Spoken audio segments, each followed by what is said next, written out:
Yeah, just want to shout out a couple teams. Hockey's got a big home and home this week, this weekend with BC. So best of luck to them. And then I know basketball's both teams are off to a good start. So keep them going. As far as the reviewing the game and looking at that, obviously just the biggest thing is compete level wasn't where it needed to be. That's why I said what I said after the game. I think that's the responsibility of me to get that to where it needs to be. We're on a short week here. We got a great opponent. I mean, literally fighting for their MAC championship lives right now. So I think there's 5 teams at 4-2. I think they're one of them. So, and that was the message this morning at the team meeting. We need to have our compete level raised. We got to be obsessed with the game of football, and we can't let our situation, dictate how we play. So looking forward to it. We're on a short week, so today we had a walkthrough. We just got in from it. Injuries are continuing to stack up, so we'll have some young guys play, which will be exciting, and then hopefully looking forward to just keep building on the week. Coach, any injury update for us? Yeah, so Ben Roy, our center, is going to be out more than likely for the year. We're waiting to get an MRI back on his knee, so more than likely he's done. Kenyon Massey is going to be done for the year. He's been playing pretty well. True freshman, Elijah Pedro is going to step in. He got some playing time the other night, so looking forward to that. Luke's probably still going to be out. He's battling his knee deal, which he's been battling all year, and he's done a great job. What we got out of him for his situation with that has been incredible, so I credit him for that. Malcolm Green left the game and Ryan Barnes left the game. I don't know yet. We're going to try and figure that out. So probably going to have to play, Bailey, redshirt freshman, and Sextel, and then true freshman and JC, and then Mike Pangaro, who's gotten in a little bit this year. So those are the main ones. I think everybody else is just kind of the same from the other week. But everybody's kind of in the same situation. I see a lot of injury reports flash up. And you see it, people talk about it, so we just got to step up. Obviously, you talk about JC, Elijah Faulkner, even Elijah Pedro, these guys that play.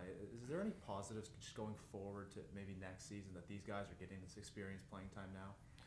Yeah, 100%. I think what we attempted to do once we were all here, late January, early January, once we had the whole staff assembled, is just identify the high school guys that we're obsessed with the game.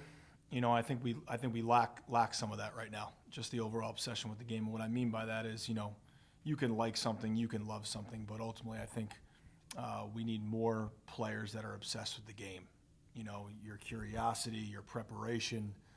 I truly believe we're here to inspire and teach. Inspiration comes from within, teaching them how to live their life and then play the game the right way. I think motivation is not something that really goes on in Division I football. And what I mean by that is, like, motivating to me is like telling my daughters to go clean their room and make their beds. We have Division I football players that are here that they view this game as that can change their life. So point being is those young guys, I think we did a good job of targeting that in that little time we had, and I'm excited for him. Elijah plays probably as hard as anyone. Pedro's been on the scout team, working, and JC started the year there. But with the injuries, they're stepped up. So it's going to be exciting. They're going to be anxious. They're going to be a little nervous. I think the players around them got to step up. But I'm excited for all those guys. Guys like Jax, but that's what your program should be, getting young guys an opportunity to go play, and hopefully they get a platform where they can do a great job.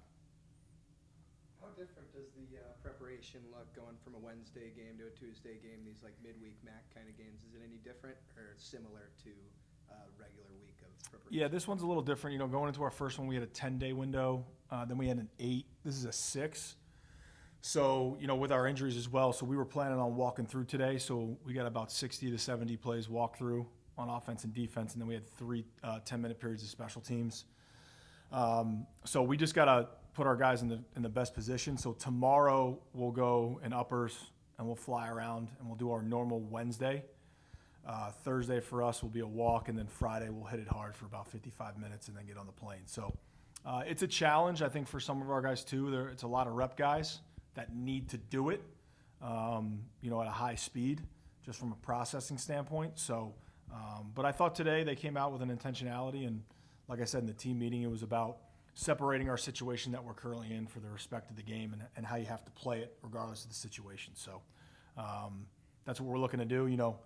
We're not getting the results we want. We just got to keep knocking at the door and keep taking the next step.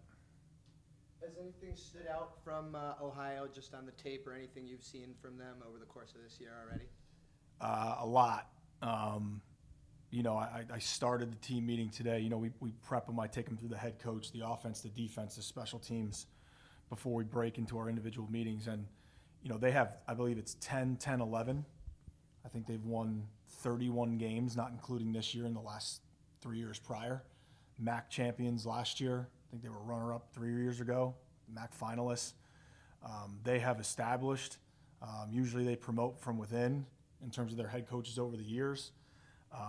And I told the team, I said, listen, if you're not ready to compete, straight up, you think 45-3 is ugly, you think 44-10 is ugly, this is going to be bad. So know what you're getting into, right? They compete in every phase. I can't speak highly enough about when you turn on the tape, it is a complete team. And they're probably pissed. They're probably angry for where they are. And like I said, they're one of 5 teams, I believe, that are 4-2 in the league. And these last 2 weeks for a lot of these teams, I mean, you're going to get everything you're going to get. I think their quarterback is exceptional. The best player that I've seen that we played on tape, the ability to create the second play, the dual threat. I go back to a place I was just at, the first game of the year. I mean, he almost single-handedly beat that team.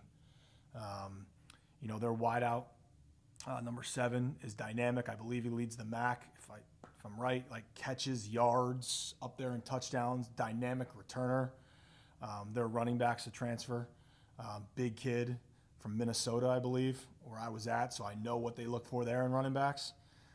Their defense, when I was at Minnesota, I met their defensive coordinator when he was at Miami, Ohio, I believe at a summer camp, and I know they always played great defense there. They're doing it again. I love it because you just see the way they play. And being a defensive guy, the way they run sideline to sideline, and then their special teams, their returners are just – I think they've had 2 guys return kickoff returns for touchdowns. So we better be ready to go compete because they will be ready. They do it already, and they're certainly in a situation where they're competing for their MAC championship. And that's why I tried to separate today, the situation that we're currently in, you can't hide from it. You can't run from it. You got to face it head on, and we got to go compete at the highest level that we can compete at. Obviously, you talk about high school players and looking for those high school players. Obviously, a couple are going to flip their commitment. That happens in any college program. But how confident are you that you're going to limit that and sell your program? Yeah, we're doing the best we can in selling, that vision. For instance, I know our group of trustees were at the game on Wednesday, and got to meet with them, with Ryan and Thor the next day, take them around the facility, and that ideal of belief they have in us, they have in me, I have in them. So it was great to get with them and see that, and that's what I'm really trying to sell to because right now you can't sell anything from a result standpoint, right? It's the vision, it's the outline, it's the future, and we're fighting every day. We have an official visits coming up, and we'll still try and fight. But I think, the guys we've identified, I think we're challenging them that this is a place that will be a platform for them to change and the connection to this. So I'm excited about it. It won't always go the way you want, but I think that's really what we need to do, right? We have 2 weeks left. We have 12 days really left. Certainly, guys are going to have decisions to make. We will have decisions to make, but that's not that time yet. This team is together for another 12 days, and it's my job to go compete at a high level, and that's what we're looking forward to doing. Good. All right. Thanks, Coach.